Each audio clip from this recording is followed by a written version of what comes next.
Vous voulez vous informer et vous faites bien de choisir Équateur Service Télévision. Mesdames, Messieurs, bienvenue à cette nouvelle session d'information. Ouvrons ce journal par la Journée mondiale de la liberté de la presse, journée célébrée ce 3 mai sur le thème « Médias, justice et état de droit, les contrepoids du pouvoir ». Une telle journée est aussi l'occasion de faire l'état des lieux de la presse au Congo. Question, la liberté de la presse est-elle palpable en République du Congo? À cet effet, Jude Moutali et Eric Kabomba ont tendu leur micro aussi bien aux citoyens lambda qu'aux professionnels des médias dans ce reportage que je vous propose de suivre. La Journée mondiale de la liberté de la presse permet entre autres de célébrer les principes fondamentaux de la liberté de la presse, de défendre l'indépendance des médias. Interrogé à propos de la liberté de la presse au Congo, ce Brazzavillois parle avec son cœur. Mais la presse congolaise, pour moi, je ne vois même pas si vraiment la presse est vraiment libre aussi. Puisqu'avec tout ce qui se passe, quand on va dans les frontières des autres, tout est libre. Hein? C'est-à-dire que même à Kinshasa, ici, quand ils font des opinions, tout ça se passe librement. Les journalistes sont libres d'aller dans les frontières, aller dans les pays pour prendre le reportage. Mais ici, là, que ce soit même le transport, je ne vois pas que vraiment le gouvernement ne met pas aussi la presse vraiment libre. Du côté des chevaliers de la plume et du micro, la cloche ne donne pas le même son. La liberté on a la liberté, nous journalistes, nous avons la liberté de travailler. Tu peux diffuser, mais ce sont les suites de ce traitement de l'information qui peuvent te permettre de juger s'il y a liberté ou pas de la presse. Nous préparons nos conférences de rédaction, par exemple. Lorsque nous préparons des sujets, il y a des endroits où on peut, nous le disons nous-mêmes, là, pour parler, je dois mettre les gants, nous avons ce terme-là journalistique, que je dois mettre les gants, ça je ne peux pas dire, ça j'ai peur, est-ce que je ne serai pas poursuivi ici et là? Donc c'est par rapport à cela que je dis que nous n'exerçons pas dans la liberté. Bon, la liberté de la presse est vraiment un sujet délicat parce que qui dit liberté dit vérité. Et toute vérité, tout le monde le sait, n'est pas toujours bonne à dire. Donc ça veut dire que dans cette problématique de liberté de presse, il faut encore savoir que faut-il dire et à quel moment faut-il le dire. Il y a une forme de censure au Congo qui ne dit pas son nom. Ces journalistes n'ont pas manqué d'épingler les difficultés qu'ils rencontrent dans l'exercice de leur métier. Toutes les rédactions peuvent avoir des préoccupations, mais ne les ont pas au même moment. Nous, notre rédaction DRTV, on peut se dire aujourd'hui, bon, on va parler de l'épilepsie. Vous arrivez au CHU, au service de neurologie qui doit traiter de l'épilepsie, on va vous dire non, on n'a pas l'autorisation de parler du ministère. Ou encore que le conseil se batte pour que le journaliste ait le statut particulier. Cette journée mondiale a été instituée en 1991 par l'Organisation des Nations Unies. Petit à petit, dans les marchés de Brazzaville, les emballages papier, bouteilles et autres pots en plastique sont en train de substituer les sacs en plastique, notamment les sachets. Depuis quelques semaines, en effet, commerçants et vendeurs se méfient de plus en plus des sachets au profit de ces emballages. C'est un constat signé Marielle Bakatoula et Eric Kabomba. Dans ces points de vente parcourus à Brazzaville, aucune présence des sacs en plastique couramment appelés sachets. Ces vendeurs ambulants ont opté pour vendre cette fois-ci des yaourts, des jus de fruits, des pop-corn et autres dans des sacs biodégradables, des bouteilles et pots en plastique. Bon, on n'utilise plus le sachet, hein? Parce qu'il y avait des policiers qui étaient rentrés ici dans le marché. Ils ont nous fouillé ici, nous ont défendu le sachet. Mais ce n'est pas aussi de notre faute. Il faut qu'ils aillent là où les sachets viennent. Là où ça rentre au port là-bas. C'est là-bas que les sachets viennent. Si ça vient là-bas, les femmes là viennent nous vendre ça. Bon, on n'utilise plus le sachet parce que la loi interdit de ne plus utiliser le sachet. Bon, dit-on, ça salit la ville. On ne peut rien, nous sommes obligés d'utiliser les bouteilles. Une décision qui n'arrange pas forcément ces petits entrepreneurs puisqu'ils connaissent des réductions des bénéfices. Les clients sont habitués avec les sachets. Parce que le problème des sachets là, c'est pas d'aujourd'hui. Parce qu'un client qui va venir ici, il va t'acheter la pâte d'arachide à 2000. Je ne peux pas mettre dans les feuilles. Or, avant, lorsqu'il y avait des sachets, le client arrive, la pâte d'arachide à 5000, tu mets dans les sachets. Même s'il va voyager avec ça, c'est un peu protégé. Mais avec les feuilles de manioc là, tu mets la pâte d'arachide à 2000. Elle va aller loin, c'est pas bien. Bon, par exemple, moi j'avais payé les pots là dans un carton. Le carton s'est vendu au marché de mon passé là-bas. J'avais acheté ça 18 000 francs. Mais ce n'est plus vite, mais bon, bénéfique. Parce que quand on utilisait le sachet, c'était un peu bénéfique. Mais nous achetons les pots là, ce n'est plus rentable. Pour nous qui vendons, on ne se bénéficie pas de ça. Mais pour les acheteurs, c'est tout à fait normal, c'est génique. Mais nous qui achetons, nous qui vendons, c'est pas bon, c'est pas bénéfique. Du côté des acheteurs, la crainte est encore grande de consommer surtout cette eau vendue dans des bouteilles dont ils ignorent l'état de conservation. Les gens consomment de l'eau qu'on ne sait même pas d'où sort la nature de cette eau. Dans des bouteilles d'où on ne maîtrise pas la nature, d'où l'origine de ces bouteilles. Parfois on ramasse ça et là des bouteilles. On vient vendre des gens des eaux qui sont peut-être polluées où on ne maîtrise pas la nature. Alors les services compétents peuvent voir ce problème. Des sachets au sac biodégradable. En tout cas, les Congolais s'habituent peu à peu selon ces vendeurs abordés. Lutter contre la pollution de la nature est le combat que le gouvernement congolais continue à mener, d'où l'interdiction formelle d'utiliser les sachets pour rendre la ville propre. Cependant, utiliser les bouteilles et pots en plastique en remplacement des sacs en plastique ne semble pas résoudre le problème car, dans tous les cas, il s'agit de la matière plastique qui pose problème. Une page sombre dans ce journal. Décédé le 23 avril dernier, c'est ce jeudi 3 mai qu'André Obami-Itu a été inhumé. Mais peu avant la cérémonie d'enterrement, un dernier hommage de la République a été rendu à cet ancien président du Sénat dans une cérémonie placée sous la houlette de Denis Sassou Nguesso, président de la République, chef de l'État. Témoins de l'événement, Steven Ilenga et Anthony Ngonza. Décédé le 23 avril dernier à l'hôpital militaire Pierre Moubengo, dans la capitale congolaise, André Obami-Itu a reçu ce jeudi le dernier hommage de la République. Dans cette salle du Palais des Congrès où son corps sans vie a été exposé, le président de la République, les responsables des corps constitués nationaux et des institutions constitutionnelles y sont passés tour à tour pour les recueillements.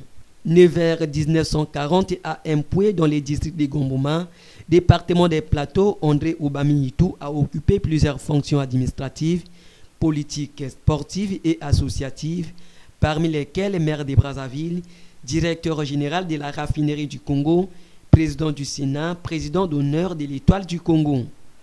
Dans son parcours, André Obami-Itu s'est distingué par sa douceur, sa loyauté, a déclaré le vénérable Gabriel Zombila, qui a dit l'oraison funèbre.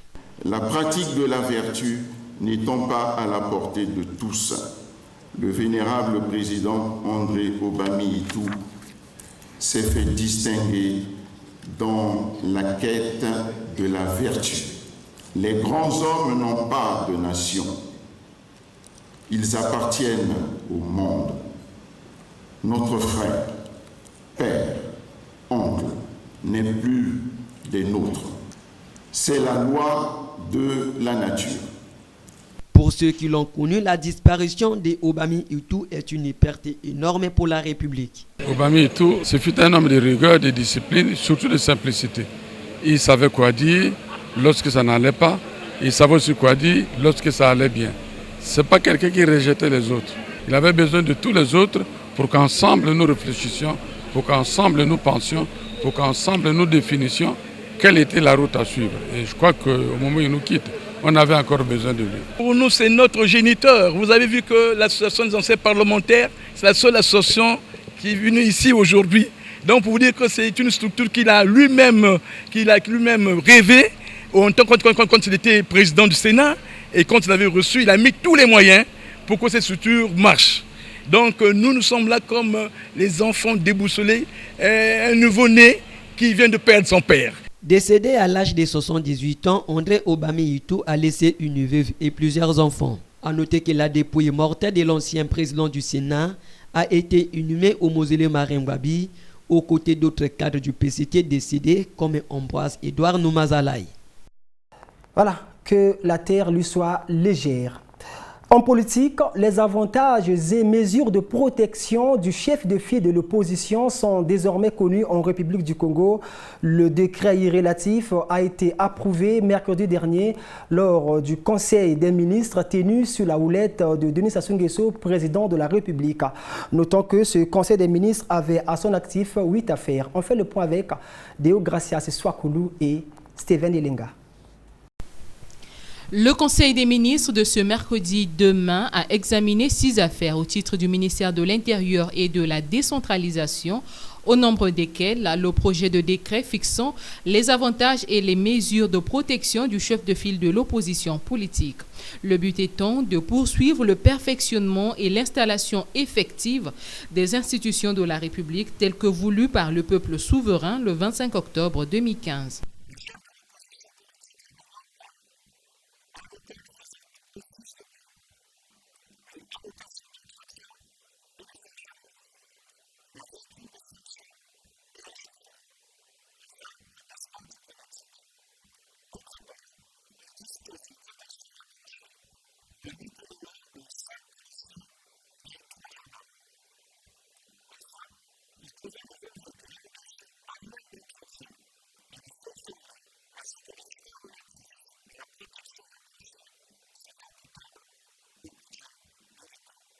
Aussi, cette réunion du Conseil des ministres a-t-elle examiné dans le souci de révolutionner la gestion de l'urbanisme à Brazzaville et à Pointe-Noire, les 2 villes les plus importantes du Congo, en les arrimant aux normes urbanistiques et d'occupation des sols du XXIe siècle.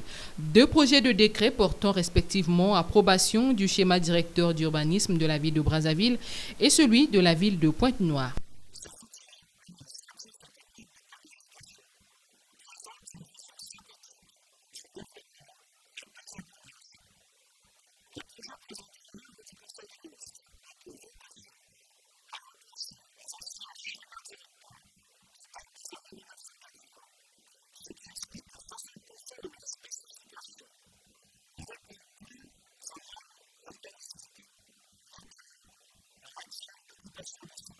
Le Conseil des ministres a également examiné au titre du ministère de l'Intérieur et de la décentralisation, entre autres, un projet de décret fixant le quota des membres désignés au Conseil national du dialogue, celui fixant le quota des membres désignés au Conseil consultatif des sages et notabilités traditionnelles, lesquelles affaires ont toutes été approuvées.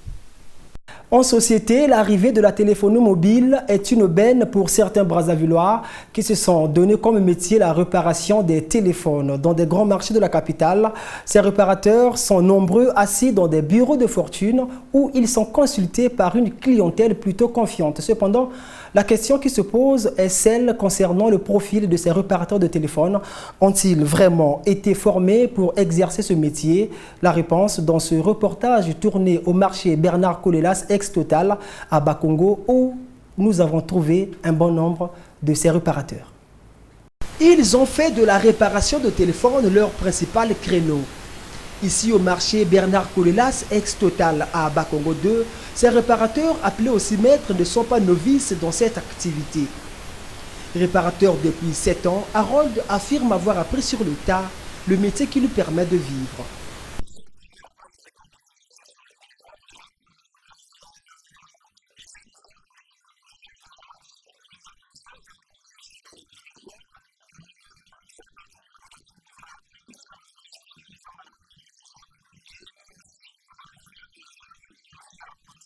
À la différence d'Harold, Dan est quant à lui sorti d'une école de formation. Il pense avoir quelques éléments nécessaires pour mener à bien son travail.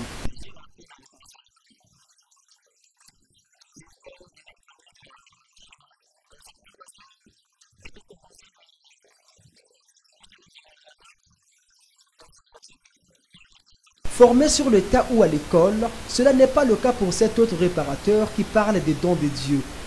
Dans un cas comme dans l'autre, ces hommes ont gagné la confiance des clients qui jugent efficace leur travail.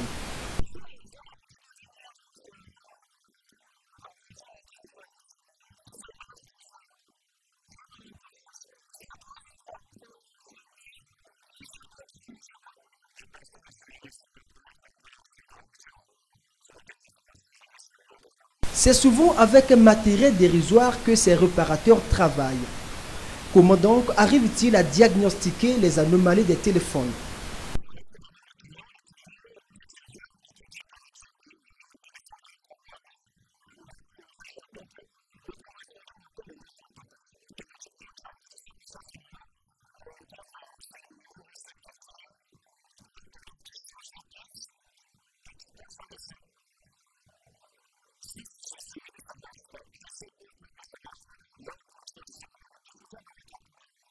C'est tout de même étonnant de voir ces réparateurs, sans formation pour la plupart, apporter des solutions aux différents problèmes de leurs clients. Le travail n'étant pas facile, ces maîtres de téléphone espèrent un jour recevoir de l'aide pour rendre beaucoup plus efficace leur métier. Le bain intime et la consultation gynécologique, voilà deux pratiques très importantes pour la bonne santé de la femme. Seulement, elles sont d'un côté très négligées et de l'autre peu connues. L'importance du bain intime et de la consultation gynécologique dans ce reportage est signé Raoula Yandot et Steven Elenga. Les bains intimes sont très importants pour les femmes qui veulent garder leur partie intime propre et en bonne santé. Pourtant, certaines femmes semblent négliger ce que l'on peut considérer comme des pratiques hygiéniques obligatoires. Non. Pourquoi? Comment comme ça? Comment comme ça? Est-ce que vous faites au moins le PV? Le PV, oui. Et pourquoi vous faites le PV? Pour éviter le microbe. Pour éviter le microbe? Non, mais je ne le fais pas, je ne l'ai jamais fait. Mais parce que je ne connais pas ça, je ne connais pas là où commencer. D'autres, par contre, sont pratiqués les bains intimes et font leur consultation gynécologique. Surtout, je fais le PV culture. Je le fais pour éviter les infections aussi. Et je fais aussi le PV. Et pour éviter les microbes et tout ça, et puis l'eau n'est pas bien travaillée, il faut souvent faire les bains intimes. Oui, je peux faire une fois dans le mois. Du côté des spécialistes, voici ce que Dorlène Niangui, la sage-femme du centre de santé de Terinkyo, nous dit sur les bains intimes et ses fréquences. Si on les fait chaque jour les bains intimes, parfois tu vas traumatiser le col. Il y a des femmes qui ne se taillent pas bien des ongles. Tu vas traumatiser le col et après, à la fin, ce sont des cancers du col utérin. Aujourd'hui, si on parle plus des cancers du col utérin, par rapport aussi à ça, on introduit les doigts n'importe comment. Chaque jour, tu le fais, matin, soir, tu le fais. Tu traumatises le col et à la fin, c'est le cancer.